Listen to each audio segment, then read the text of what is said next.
نور على مر الزمان تألقا وأضاء للدنيا طريقا مشرقا وهدى من الرحمن يهدينا به للصالحات وللمكارم والتقى نور على مر الزمان تألقا.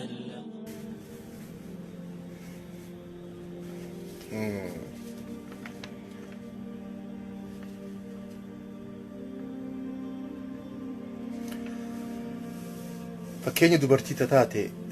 Ummu Sulaym binti Milhaan tagartee haadha Anas ibn Malik radiyallahu anha tagartee heeruma sii mahrii sii jechuudha islaamummaa godhatte dubartii seenaan dubartii gurguddoo keessaa seenaan gartee warri gabaasee takka isii tana jechuu takka isitan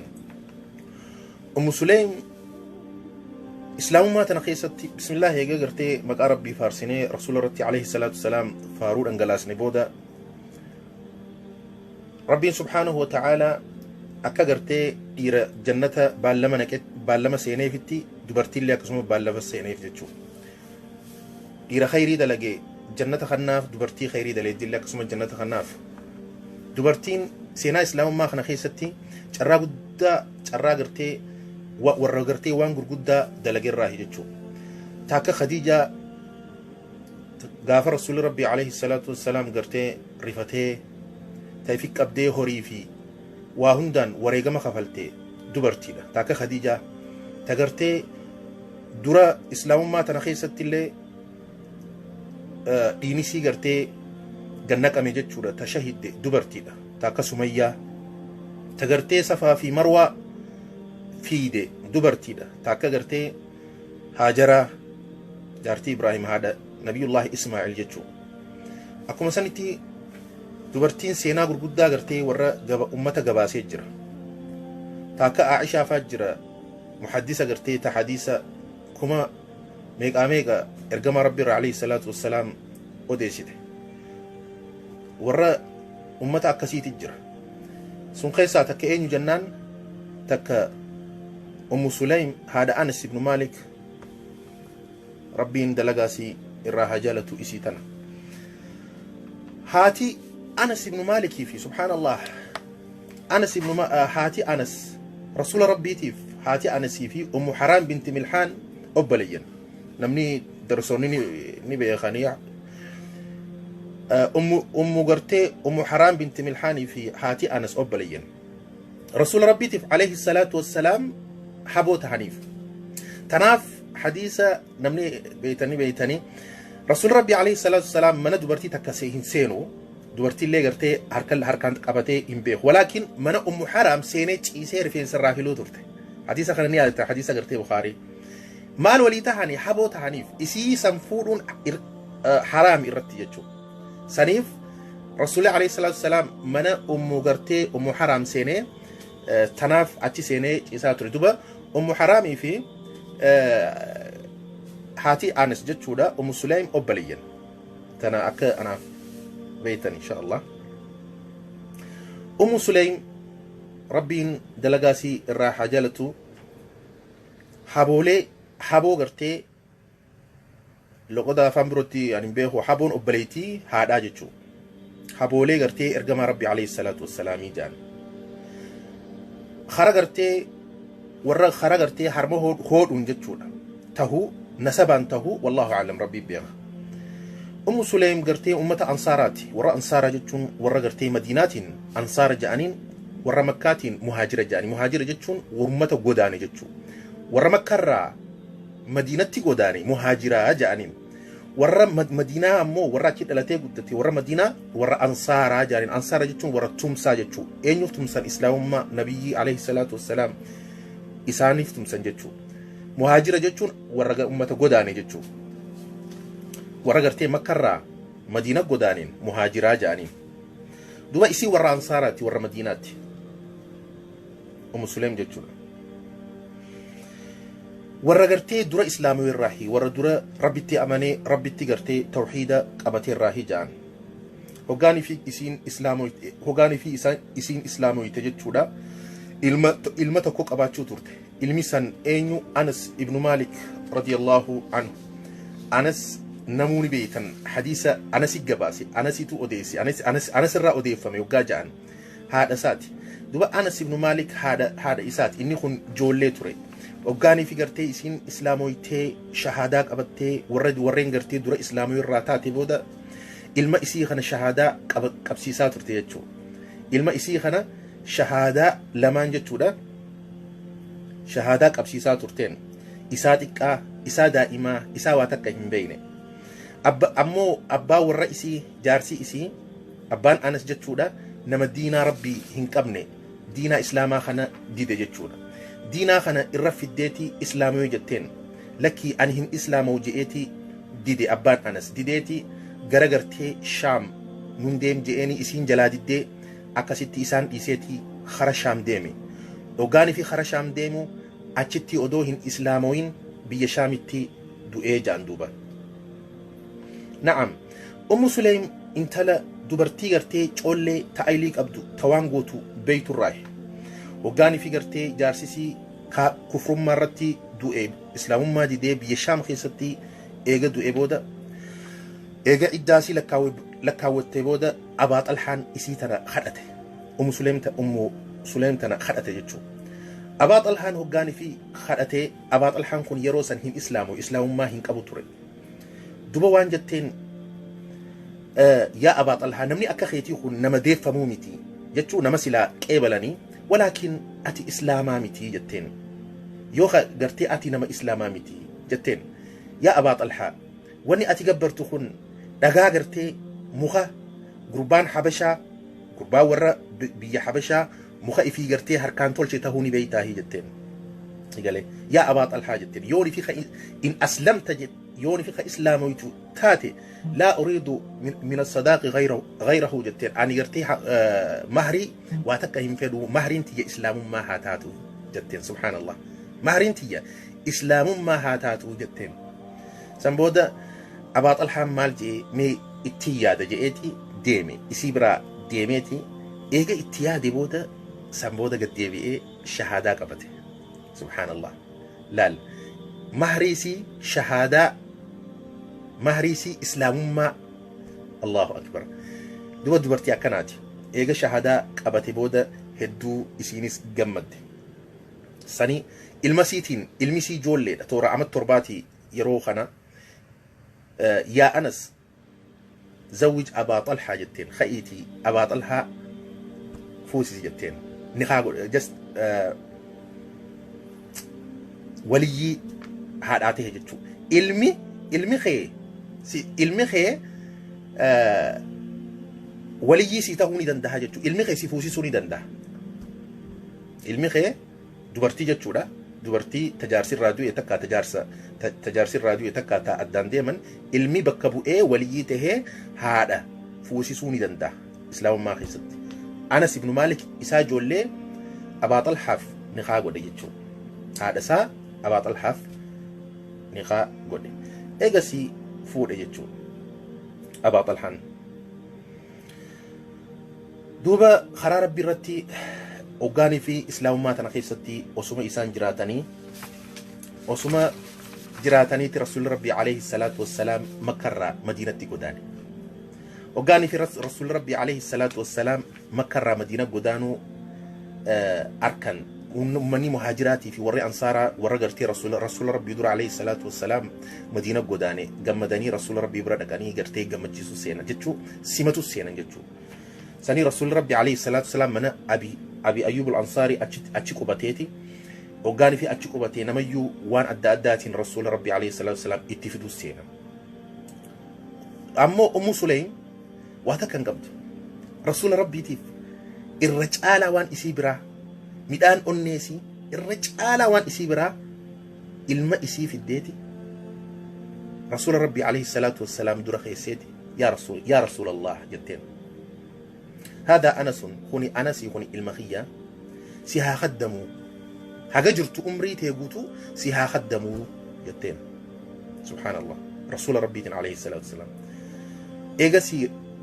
isa dhiistee biraa deemte rasuula rabbii alayhi salaatu wasalaam anas rasuula rabbii hamma rasuula rabbii jiraatu umrii isaa guutuu waliin jiraatee isa khaddamaa ture yeroo kana Anas ibn Malik ilmisii kun toora amata torbaati ja'anii rasuula rabbiitii wajjii toora amata 10 taa'ee ja'an duuba yeroo kana keessatti amata 10 kana keessatti rasuula rabbii alayhi salaatu wasalaam haala bareedaa fi akhlaaqa bareedaa qabaachuu isaa keessa takka waan takka gootee waan takka maaliif hin godhin je'ee takka isa tumee takka isa xixee hin beeku subhaanallah duuba Anas ibn Malik رسول ربي عليه الصلاة والسلام هل كان يقول إسبر جراتيتي إسقرتي خدمي جان نعم أباط الحرة سبحان الله كسا بريدو كسا كان نما أجائب شيء ستك إسان جدو أمامي أباط الحاجة سيتي في سليم تنجدو أباط الحان خوني ilmoo takka dhalate ilmoo takka arkate jechuudha ilma dhiiraa tokko arkate ilma dhiiraa kana akkaan jaalate maqaan isaa Abu Umayr jedhaniin ilma xiqqaa ilma gartee bareedaa ilma ifaa ilma gartee islaamummaatti dhalate arkate eenyurraa Ummu Suleymirraa yeroo kana akkaan jaalata mucaa xiqqaa kana hedduu jaalatan bal rasuul rabbi alayhi salaatu wassalaam mucaa kana akkaan jaalata mucaa xiqqishaa kana Abu Umayr kana mucaan xiqqishaan kuni waan akka hamaamaa waan akka shimbirroo takka qabaachuu ture tagartee ittiin taphatu waggaanii fi gartee rasuul rabbi alayhi salaatu wassalaam mucaa kanarra dabre waan jechaa tureen yaa Abaa Umayr maa facala an-nughayr shimbirroon teessan hamaamaan teessan akkam taate je'eeti rasuul rabbi alayhi salaatu wassalaam mucaa xiqqishaa kana wajji taphachaa ture gaafachaa ture taphachaa ture mucaan xiqqishaan kun amma mucaan Abaa Xalhaa kun ni dhukkubsatee akkaan dhukkubsatee eega dhukkubsatee hoggaanii fi dhukkubsatee Abaa Xalhaan hedduu gartee gaddee dhukkuba gartee mucaan isaa dhukkubsatu kanarratti hedduu akkaani gaddee jechuudha mucaa irratti mucaanis dhukkubsachuu seenee dhukkubni gartee itti jabaate sanii Abaa Xalhaan gaaf tokko ka'eeti haajaa isaatiif haajaa wahiitiif jechuudha gama gartee rasuula alayhi salaatu wassalaam kute jechuudha deemeeti achitti booda'aani san booda mucaan kun dhukkubni kun gartee itti jabaateeti sanii du'e mucaan xiqqishaan akkana jaalatan kun du'e jechuudha warri maatiin guutuun booyus seenan iyyus seenan waggaa kana Ummu Suleym isaan kana tasgabbeeste qabbaneeste jechuudha sanii maal jetteen laa tuhaddithuu Abaa Xalhaaf waa takka ittiin himina hammaan ani itti himuu jetteen waa'ee mucaasii waa'ee ilmasii kana jechuudha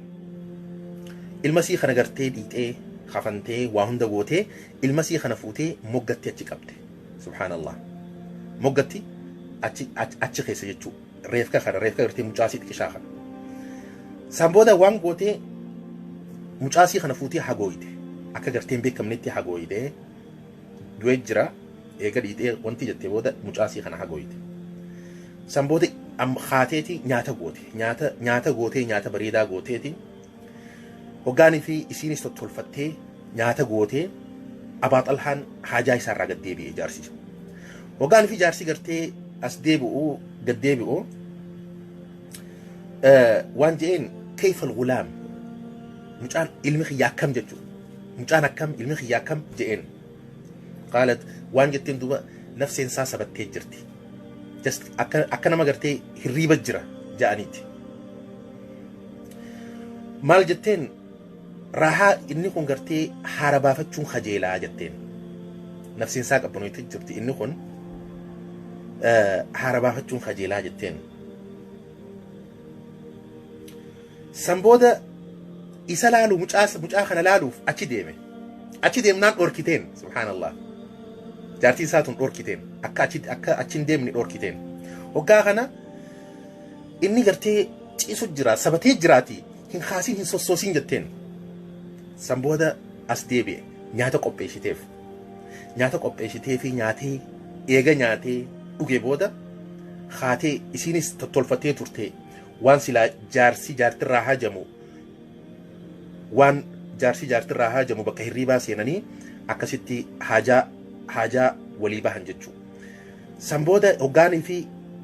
haajaa walii bahan booda inninis gartee nyaatee quufee haajaas bahee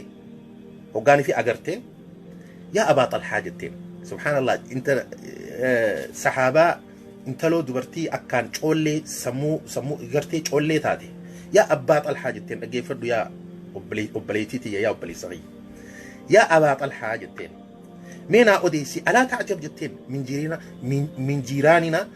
ollaa keenya kana gartee hin ajaa'ibduu hii jetteen maali maal tahanii wamaa lahum jeen maali maal tahan jeen hoggaa kana waan jettee qaalat bar ergisaa ergisanii fi ummanni tokko ergisaa ergisanii fi hoggaanii fi ergisaan san isaan bira turte isaan gartee haan dhurfatan sahanii haqabatan sahaniiti hoggaanii fi ummanni ergisaa isaanii barbaada dhufan isaanii kannuu didanii ergisaa san gartee deebisuu didanii jetteen faqaala bi'sa maa sana'u jeen waan isaan dalagan kana way waa hammaatee jeen akkamii akkana dalagan jechuudha bar ergisaa nama tokko ergisanii jechuu ergisaa gartee namarraa fudhatanii eega isaan bira tursiifatan booda warri ergisaa barbaadsoon hoggaan ifitti dhufe isaan ergisaa san deebisuu diduun san way waa fokkotee way waa hammaatee jedhe hoggaa kana فقالت وان جتين هذا ابنك هنا ارجسان سن المخيتي جتين ارجسا ربي برا نوخني ربيتو نوخني ربيتو قرتي ارجسا خنا نوخني دوب ربين هقاني في النفري ارجسا سن فرأتي المخيتو اي جتين المخي ربي رهي سابر جتين سبحان الله سني أبا طلحان لفاخئتي رفتي لفاخئتي فقال والله جئين المخي أبو خنا خيستي جمع أبساتين أنا خنا هن إنجي فتو جئين جمع أبساتين المخي أبو خيستي أنا خنا هن إنجي فتو جئتي خيتي المساق أبئسي وهندك أبئسي وان سلاك أبواك أبوان أول شاجة شورك أبئسي وقاني في بريفتي رسول ربي عليه الصلاة والسلام بردك سنبود رسول ربي تيف وان تهي وان جارتين ساقرتي إساقوتي جتشو براكنا كنا جئتي وان إدته وهنداه هميف رسول ربي عليه الصلاة والسلام برخاء هل كان سنقيستي والكنمتي قرتي جارسا في جارتين قرن سنقيستي برخاء ربي أكخايو إرقام ربي عليه الصلاة والسلام خدتيف دعائي رسولا مالين سيهما وقتك مقبولة جدشو سنبودا رواية بروحي سمالجا فلقد إلمان هورتي سنرى جولي تربخ قرآن guututti ijoolleen torban warra qur'aana barakaa halkan tokkichaa saniin ijoollee qur'aana ijoollee torba ka qur'aana haffastee barakaa halkan sanirraa bahanii ja'an dhalatan san booda jechuudha. Tanaaf eegasi qissaan gartee Ummu Sulaym gabaabdutti kanumaan isinii himuu barbaadeetiin ol bahe inshaallah waan akkasitti qophaa'ellee miti alaa kulli haal warri gartee dubartiin akkanaas ni jirti warri gartee itti hidhachuu dubartiin teenya jechuu warra silaa itti hidhachuu qaban hedduu jira inshaallah yeroo birootiif waan gartee waan dubartiin seenaa gurguddaa gabaasan ummata akkanarraa inshaallah isiniif odeessa arraaf tanumarratti inshaallah isin irraa dhaaba assalaamu alaykum warahmatullahi wabarakaatuh nageenna jiradha نور على مر الزمان تألقا وأضاء للدنيا طريقا مشرقا وهدى من الرحمن يهدينا به للصالحات وللمكارم والتقى نور على مر الزمان تألقا